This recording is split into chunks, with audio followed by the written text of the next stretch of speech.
தமிழகத்தில் நாளுக்கு நாள் வெப்பநிலை பொறுத்தவரை பகல் நேரங்களில் தீவிரம் அடைந்து வருகிறது. பல மாவட்டங்களில் அனல் காற்று பொறுத்தவரை வீசிக் கொண்டிருக்கிறது. 40 முதல் 41 டிகிரி செல்சியஸ் வரைக்கும் வெப்பநிலை கடந்த 24 மணி நேரத்திலும் பதிவாகியிருக்கிறது. ஒரு சில மாவட்டங்களில் மழையினுடைய தீவிரம் அதிகரித்தாலும் பகல் நேரங்களில் இருக்கக்கூடிய வெயிலுடைய தாக்கம் தாங்க முடியல அப்படின்னு சொல்லி தான் பலருடைய தகவல்களாக இருந்தது. அதே போல சில மாவட்டங்களில் நேற்றைக்கு இடியுடன் கூடிய கனமழை பொறுத்த வரைக்கும் வட தமிழக கடலோர பகுதிகள், உள் மாவட்டங்கள், டெல்டா பகுதிகள் என பல இடங்களிலும் கனமழை வெளுத்து வாங்கியது. அதே போல தென் மாவட்டத்தின் சில பகுதிகளிலும் பரவலாக மிதமானது முதல் கனமழையும் அதிகரித்ததை பார்த்தோம். இனி வரப்போகிற நாட்கள் மிக மிக தீவிரமான மழை பெய்யக்கூடிய நாட்களாக இருக்குமா அல்லது வெயிலுடைய தாக்கம் மட்டுமே மிக தீவிரமாக இருக்குமா என்பது குறித்து மிக தெளிவாக இந்த வானிலை அறிக்கையில நம்ம கொடுத்திருக்கிறோம்.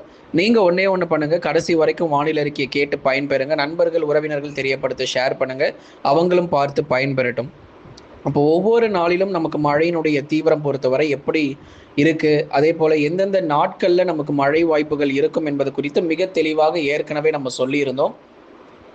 ஜூலை 9 மற்றும் 10 தேதிகள் போல நமக்கு அதிகப்படியான மழை வாய்ப்புகள் கிடைக்கும், வெப்பசலன இடிமழை பெய்யும் என்று ஏற்கனவே நம்ம சேனல்ல அறிவிக்கப்பட்டிருக்கு. நீங்க கடந்த வானிலை அறிக்கையெல்லாம் போய் கேட்டீங்கன்னா தெரியும் உங்களுக்கு. ஏற்கனவே முன்கூட்டியே நம்ம தகவல்கள் எல்லாமே நம்ம அறிவிப்புகளில் கொடுத்திருந்தோம். எப்பொழுது எந்தெந்த தேதிகளில் நமக்கு மழை வர வாய்ப்புகள் இருக்கு என்பது குறித்து மிக தெளிவாக நம்ம சொல்லியிருந்தோம். அடுத்ததாக புயல் வாய்ப்புகள் அல்லது புயல் சின்னங்கள் ஏதேனும் வருவதற்கான வாய்ப்பு இருக்குமா அப்படின்னு சிலருடைய கேள்விகளாக இருந்தது. வடகிழக்கு பருவமழை எப்படி இருக்கும்? ஏன்னா நமக்கு தென்மேற்கு பருவமழையில் வெயிலுடைய தாக்கம் மிக கொடூரமாக இருக்கிறது. வடகிழக்கு பருவமழையில் வெள்ளப்பெருக்கு ஏற்படுமா அப்படிங்கிறது தான் நிறைய பேர் கேட்டிருந்தீங்க. கண்டிப்பாக எல்லாருடைய கேள்விகளுக்கும் அதற்குண்டான பதிலையும் இந்த வானிலை அறிக்கையில் கேட்டு பயன்பெறலாம். நீங்கள் ஸ்க்ரீனுக்கு கீழே தெரியக்கூடிய அந்த லைக் பட்டனை கொஞ்சம் மறக்காமல் கிளிக் பண்ணுங்கள், சப்ஸ்கிரைப் பண்ணி சப்போர்ட் பண்ணுங்கள். வட தமிழக கடலோர பகுதிகளை ஒட்டி காற்றழுத்த தாழ்வு பாதை பொறுத்த வரைக்கும் நிலவி கொண்டிருக்கிறது. இதன் காரணமாகவே கடலோர மாவட்டங்களில் பல்வேறு பகுதிகளில் பரவலாக ஏற்கனவே நமக்கு மழை பெய்தது. இன்றைக்கும் சில இடங்களில் கணிசமாக மிதமான மழை வாய்ப்புகள் எதிர்பார்க்கப்படுது. அதாவது நேற்று போல இல்லாமல் மிக பகுதியான ஒரு மழை பொழிவாக எதிர்பார்க்க முடியும். நேற்றைக்கு பெரும்பாலான இடங்கள்ல மழை பதிவாச்சு. இன்றைக்கு சில இடத்துல மட்டும் லேசான சாரல் மழை அல்லது ஒரு மிதமான மழை மட்டும் பகுதியாக இரவு நேரங்களில் மட்டும் எதிர்பார்க்கலாம். மிக தீவிரமான மழை பொழிவு இன்றைக்கு கிடையாது என்பதை நம்ம தெரிவித்துக் கொள்கிறோம். இதன் காரணமாக ஒரு சில இடங்களில் மாலை இரவு நேரங்களில் மட்டுமே நமக்கு மழை பொழியுமே தவிர எல்லா நேரங்களிலும் நமக்கு கனமழை கிடையாது. கடந்த 24 மணி நேரத்தில் குறிப்பாக கடலோரம் மற்றும் உள் மாவட்டங்களில் பல இடங்களில் கனமழை வெளுத்து வாங்கியது. சென்னை, திருவள்ளூர், காஞ்சிபுரம், செங்கல்பட்டு, விழுப்புரம், கடலூர், புதுச்சேரி, காரைக்கால், கள்ளக்குறிச்சி, சேலம், நாமக்கல், கிருஷ்ணகிரி, தருமபுரி, வேலூர், ராணிப்பேட்டை, திருப்பத்தூர் இது போன்ற கடலோர பகுதிகளிலும் உள் மாவட்ட இடங்களிலும் ஒரு சில இடங்களில் வலுவான கனமழையை நமக்கு கடந்த 24 மணி நேரத்தில் பதிவாகி இருக்கிறது. சில இடங்களில் நமக்கு கன முதல் மிக கனமழையினுடைய தீவிரம் மேற்கு தொடர்ச்சி மலையொட்டிய மாவட்டங்களிலும் பதிவாகி இருக்கிறது. தொடர்ந்து இதே போலவே நமக்கு மழை பொழிவுகள் அடுத்து வரும் நாட்களில் இருக்குமா அப்படிங்கிறத பார்க்கலாம். அடுத்து வரும் 24 மணி நேரத்திற்கு தொடர் மழை மாலை அல்லது இரவு நேரத்தில் ஒரு மிதமான மழையாக நீடிக்கும். அதாவது மிக வலுவான மழையா இல்லாமல் லேசான மழை மற்றும் மிதமான மழையாக நீடிப்பதற்கான வாய்ப்புகள் இருக்கிறது. மேற்கு தொடர்ச்சியில் தினந்தோறும் கனமழை பொறுத்தவரை நீங்கள் எதிர்பார்க்க முடியும். குறிப்பாக மேற்கு தொடர்ச்சி மலையொட்டிய மாவட்டத்தில் அடுத்து வரும் 24 மணி நேரத்திற்கு மிக வலுவான கனமழை தொடர்ந்து நீடிக்கும்.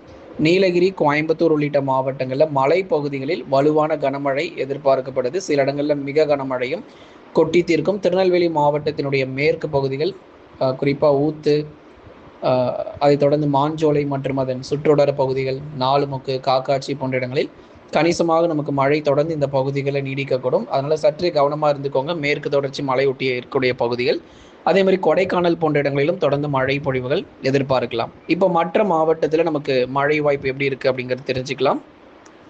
கண்டிப்பாக வெயில் கொளுத்தும், அதில் எந்த மாற்றமும் இல்லை. பகல் நேரங்களில் தென் மாவட்டங்களில் 41 டிகிரி செல்சியஸ் வெப்பநிலை பதிவாகி இருக்கிறது. தொடர்ந்து இனி அடுத்து வரும் நாட்களும் வெப்பநிலை உயரக்கூடும். பகல் நேர வெப்பநிலை பொறுத்தவரை மே மாதத்தில் அக்னி நட்சத்திர காலகட்டங்களில் எப்படி நமக்கு வெயிலுடைய தாக்கம் இருந்துச்சோ அது போன்ற ஒரு தீவிர வெப்பநிலை பொறுத்த வரைக்கும், வெப்பநிலைங்கிறத விட வெப்ப அலையாக வீச வாய்ப்புகள் இருக்கு. பகல் நேரங்களில் 41 டிகிரி செல்சியஸ் 40 டிகிரி செல்சியஸாக தொடர்ந்து தென் மாவட்டங்களில் பல இடங்களிலும் வெப்பம் மிக தீவிரமாக பதிவாகும். இந்த ஆண்டும் அடுத்த ஆண்டும் மிக மோசமான வெப்பநிலை தமிழ்நாடு சந்திக்க இருக்கிறது. அதனால தயவு செய்து தண்ணீரை சேமித்து கொள்ளுங்கள், தண்ணீரை வீணாக்காதீங்க. அதனால இயற்கையை வந்து பாதுகாத்து கொள்ளுங்க. ஏன்னா நமக்கு இயற்கை தான் நமக்கு மழை பொழிவை கொடுக்கிறது. அதனால இயற்கையை தயவு செய்து பாதுகாத்து கொள்ளுங்க. இனி வரக்கூடிய நாட்கள்ல வெயிலுடைய தாக்கத்திலிருந்து நம்ம தப்பிக்கணும் அல்லது அதிக மழை பொழிவு கிடைக்கணும் அப்படின்னா மரத்தை வளர்க்கறத தவிர நமக்கு வேற வழி இல்லை. அதனால தயவு செய்து எல்லாருமே நம்ம மரத்தை வளர்க்க ஆரம்பிப்போம். இயற்கையை அழிக்காமல் பாதுகாத்தாலே கிட்டத்தட்ட 90% நமக்கு பிரச்சனை கிடையாது. அதனால் நல்ல வெயிலுடைய தாக்கம் பாருங்க எந்த அளவுக்கு மிக மோசமாக பதிவாகிட்டு இருக்குன்னு. ஆகவே இனி வரும் நாட்களிலும் ஒரு தொடர் மழை பொழிவுக்கான வாய்ப்புகள் தமிழகத்தில் எதிர்பார்க்கலாம். குறிப்பாக மாலை இரவு நேரத்தில் மட்டும் பகுதியாக லேசானது முதல் மிதமான மழை கிடைக்கும். பகல் நேரங்களில் கண்டிப்பாக வெயில் குறையாது. ஏன்னா நிறைய பேர் வந்து பகல் நேர வெப்பநிலை குறையணும்னு சொல்லி கேட்குறீங்க. இனி அடுத்து வரக்கூடிய நாட்களிலும் வெப்ப அலை பொறுத்தவரை தொடர்ந்து வீசக்கூடும். ஏன்னா எல்னினோவின் தாக்கம் மிக தீவிரம் அடைந்து கொண்டே இருக்கிறதுனால வெயிலின் தாக்கம் தொடர்ந்து நமக்கு வந்து அதிகமாகிட்டே தான் இருக்கும். பல இடங்களிலும் பல மாவட்டங்களிலும் தொடர்ச்சியான நமக்கு வெப்பநிலை பொறுத்தவரை தொடர்ந்து கணிசமாக அதிகரிக்கக்கூடும். அதில் குறிப்பாக வட தமிழ்நாடை விட தென் தமிழகத்தில் தான் அதிக வெப்பநிலை பொறுத்தவரை பதிவாக வாய்ப்பு இருக்குது. வட தமிழகத்திலும் பல்வேறு இடங்களில் பகல் நேரங்களில் அனல் காற்றும் வீச வாய்ப்பு இருக்குது. சற்று கவனமாக இருந்துக்கோங்க.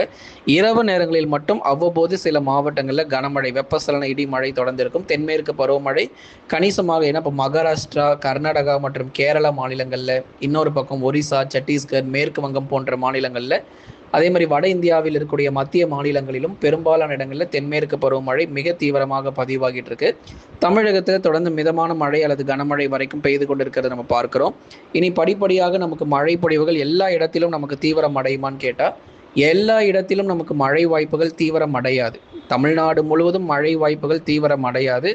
சில இடங்களில் குறிப்பிட்ட பகுதியான ஒரு மழை தான். ஆனால் இந்த வருஷம் வடகிழக்கு பருவமழையில் ஒரு மிகப்பெரிய ஒரு வெள்ளப்பெருக்கு கண்டிப்பாக ஏற்படும். புயல் ஆபத்துகள் அதிகமாக இருக்குது. அதாவது கடந்த 5 ஆண்டுகள் தமிழ்நாட்டிற்கு பெரிதளவில் புயல் கிடையாது. தானே புயல், வர்தா புயல், ஒக்கி புயல், கஜா புயல், இந்த மாதிரியான புயல் சின்னங்கள் கடந்த 5 வருஷத்தில் நீங்கள் எதுவும் பெருசாக பார்த்துருக்க மாட்டீங்க. இதெல்லாம் வந்து 2011 2020க்குள்ளே வந்த புயல்கள் தான் இப்போ நம்ம சொன்ன இந்த புயல் எல்லாம். ஆனால் 2020க்கு அப்புறம் 2021 2025 வரைக்கும் எடுத்து பார்த்தீங்கன்னா பெருசாக நமக்கு எந்த புயலுமே பெரிதளவில் காற்று பாதிப்பு இல்லை. மழை பாதிப்பு இருந்தது ஆனால் காற்று பாதிப்பு இல்லாமல் இருந்துச்சு. ஆனால் இப்போ வரக்கூடிய இந்த வடகிழக்கு பருவமழையில் நமக்கு மிக தீவிரமான புயல் சின்னங்கள் கண்டிப்பாக உருவாகும் என்று தான் எதிர்பார்க்கப்படுது. கடந்த 24 மணி நேரத்தில் பதிவான அதிகபட்ச வெப்பநிலை பொறுத்த வரைக்கும் மதுரையில் 41.4 டிகிரி செல்சியஸாக நமக்கு வெப்பநிலை பதிவாகி இருக்கிறது. இனி வரப்போகிற நாட்களிலும் தொடர்ந்து இது போன்ற வெப்பநிலை தான் தென் மாவட்டங்களில் பதிவாகும். பாருங்கள் மதுரையில் எந்த அளவுக்கு வெயில் கொளுத்திருக்குன்னு பாருங்கள். 41.4 டிகிரி செல்சியஸ் வரைக்கும் வெப்பநிலை பதிவாகி இருக்கிறது.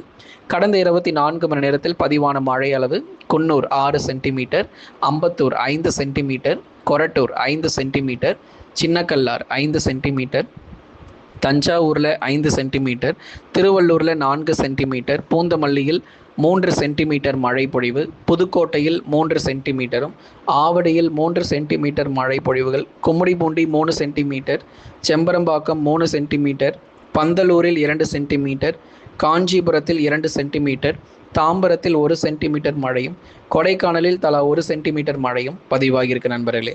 தொடர்ந்து நீங்கள் நம்ம வானிலை அறிக்கை கேட்டு பயன்பெறுங்க. லைக் பண்ணி சப்போர்ட் பண்ணுங்கள்.